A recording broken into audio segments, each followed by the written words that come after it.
that you could ask almost anyone in the school, and they would say that the months from probably the beginning to March to like the end of the year is just the worst. Everything falls into this period of about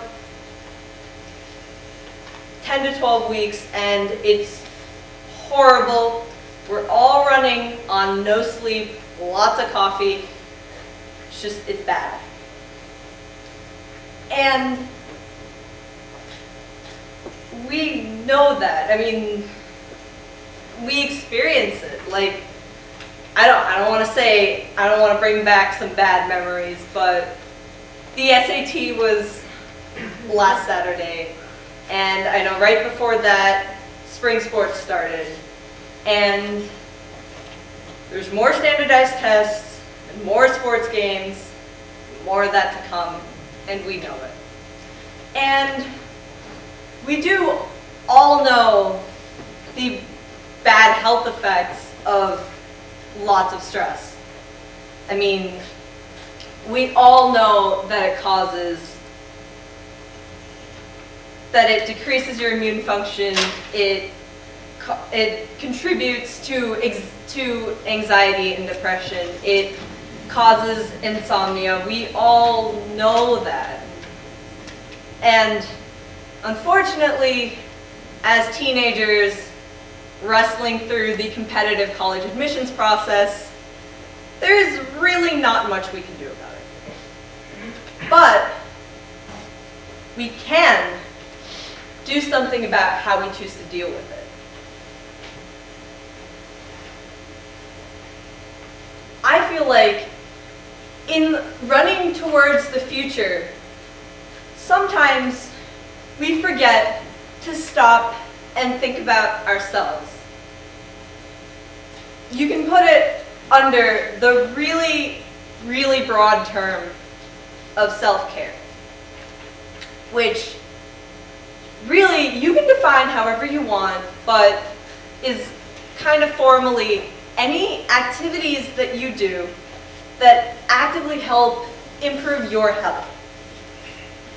And those things they can be really, really simple. Like, I'm not even necessarily telling you to sign up for a gym membership or go out for a spa massage or something. And if that's what you think will help contribute to your health, then by all means go ahead. But even something as simple as sitting down at the end of the day when you're ready to go to bed and just writing out what you feel, just getting everything out onto a piece of paper so you can look at all of the emotions, all of the stress, everything that you have been dealing with this whole day, and think, man, I made it through all of that. I'm pretty good at this. And the one thing that I've heard the most about self-care is that you feel lazy while you're doing it. You don't feel productive. It's kind of selfish. And honestly, there's a big difference between doing something because you need it and doing it just because you want it and being fully aware that it will hurt other people. And as for laziness, sometimes you do need to be a little bit lazy. I mean, sometimes the best thing that you can do for yourself is just sit on the couch and watch all the episodes of your favorite TV show when you were 7 years old, because that's something I do every once in a while, and it helps.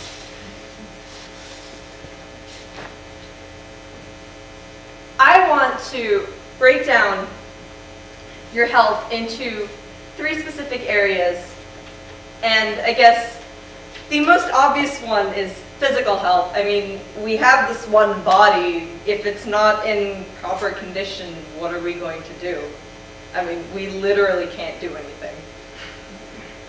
And I mean, obviously I could sit here and lecture to you about how you should be exercising more, you should be eating the right kinds of food, you should be drinking enough water, getting enough sleep, and honestly, we've heard that way too much. I mean, all of these things are important, but even something like sitting down on the floor of your bathroom and putting moisturizer all over your body just because you like how smooth your skin feels, and getting to know the skin of your elbows and behind your knees is something that will make you feel so much better about yourself and remind you that you are a tangible thing that is not a GPA and an extracurriculars list and college essays, and that you are a tangible human being that can be touched and felt. And that's something that I think we need to remember. And recently, we've gotten a lot of coverage for this, but your mental health is something that I cannot stress enough. You have to look after your brain. I mean, you may have a working body, but without a working brain, you will also not be able to do anything. You can kind of break mental health down further into two other categories, which would be, again, lastly, but obviously not last in terms of importance, is your emotional health, which is really just all of the social interactions that you have throughout your day. And honestly, even if you are the most introverted person in the world, you still need the intimate contact of someone in your life, whether it might be your best friend or your parents, your siblings, even a pet. I mean, just grabbing your cat or dog and sitting there for a couple minutes, it brings so much joy to you to remember that you are loved by someone and you are depended upon.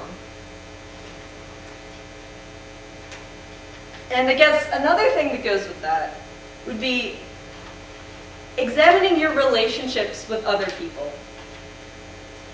Think about all of your friendships and all the people that you hang out with on a daily basis and what that does for you. Because sometimes, I know I have bonded with people through our mutual suffering, and that's not necessarily a friendship dynamic that you want to have. And sometimes I feel like we get stuck in this constant competition of who is taking the hardest classes, who slept the least last night, how many cups of coffee somebody drank before they came to school. And it's not a healthy comparison, because clearly what is sustainable for somebody else may not be sustainable for you. I mean, I know I cannot run on weeks of 3 or 4 hours of sleep a night, but if you can do that and it's working for you, I mean, I won't say it's good for you, but if you're going to do it, do it. I mean, in spending time with that competition, over time, in the beginning, you may think it's good for you to be around competition, but after a while, you might realize that you're starting to internalize some of that stress that they're putting on you, and it just contributes to just how you're feeling in general. But really, I think what I'm trying to say is taking time to take care of yourself really is about doing what you need at that time. I mean, if you need just a good cry and just let out everything, kind of, or if you want to scream and punch a pillow, please go ahead, because you're going to feel refreshed and, well, maybe not refreshed, but you're going to feel like you've got at least some of your emotions out, and that you can go back to your work, you can go back to your stuff, and you can get it done, because you've kind of put your needs out of the way, and now you can focus on what you need to do. And lastly, I just want to make it clear that going back to the competitive college admissions process, your grades and your extracurriculars And all of that stuff does not matter. But as I heard from a presenter just last week, nobody is going to bury you with your SAT score. You will be okay. And I guess keeping that in the back of your head is something to just get you going. Thank you.